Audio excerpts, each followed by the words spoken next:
राजनीतिक मतांतर प्रजातंत्र की खूबी है। अलग अलग विचार रखना प्रजातंत्र के गुलदस्ते की महक है, पर यह तब तक ही है जब राष्ट्र हित को तिलांजलि नहीं दी जाए। राष्ट्र हित को सर्वोपरि नहीं रखेंगे तो जो ये राजनीतिक मतांतर है ये राष्ट्र विरोधी बन जाता है। देखने में अक्सर आता है कि व्यक्ति के हित को, राजनीतिक स्वार्थ को राष्ट्र हित से ऊपर रखा जा रहा है। और जिन लोगों ने अच्छे पद ग्रहण किए हैं, बड़े पद ग्रहण किए हैं, वो विचारधारा ऐसी प्रोजेक्ट करते हैं जैसे कि इस देश में कुछ भी हो सकता है। हमारा संकल्प होना चाहिए किसी भी हालत में राष्ट्र हित को हम तिलांजलि नहीं दे सकते।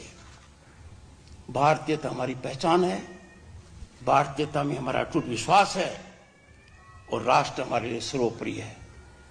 और जिनके लिए राष्ट्र सर्वोपरि नहीं है, जो राजनीतिक हित को ऊपर रखते हैं, व्यक्तिगत स्वार्थ को ऊपर रखते हैं, उनको हमें समझाना चाहिए। And if they still persist, I urge everyone to neutralize these forces that are pernicious to the growth of this nation. It's a sinister design we cannot digest. आज की पीढ़ी को अंदाजा नहीं है, इसलिए मैं आह्वान करूंगा कि आज की पीढ़ी को संविधान दिवस के ऊपर देखना चाहिए कि संविधान पर खतरा कब आया था।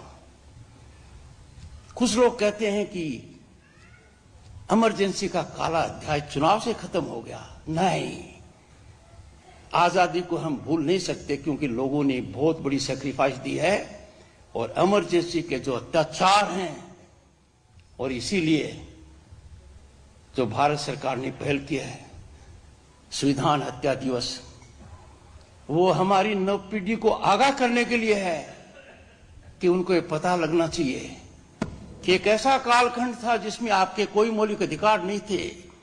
सर्वोच्च न्यायालय ने भी हाथ खड़े कर दिए। कार्यपालिका का तानाशाही रवैया ऐसा इस शिखर पर पहुंच गया कि इतिहास में इसका कोई उदाहरण नहीं मिलेगा। ऐसे हालात नहीं हो सकते, पर न होने के पीछे ये भी है कि उसकी जागरूकता हमारे पास हो।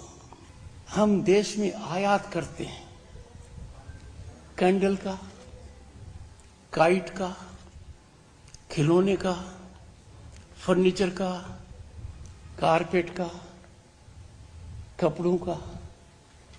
हम आयात नहीं कर रहे हैं, हम हमारे लोगों से काम छीन रहे हैं। हम हमारे उद्यमी को आगे बढ़ने नहीं दे रहे हैं। हम हमारे फॉरेन एक्सचेंज को हमसे बाहर भेज रहे हैं। क्या मात्र धन लाभ के लिए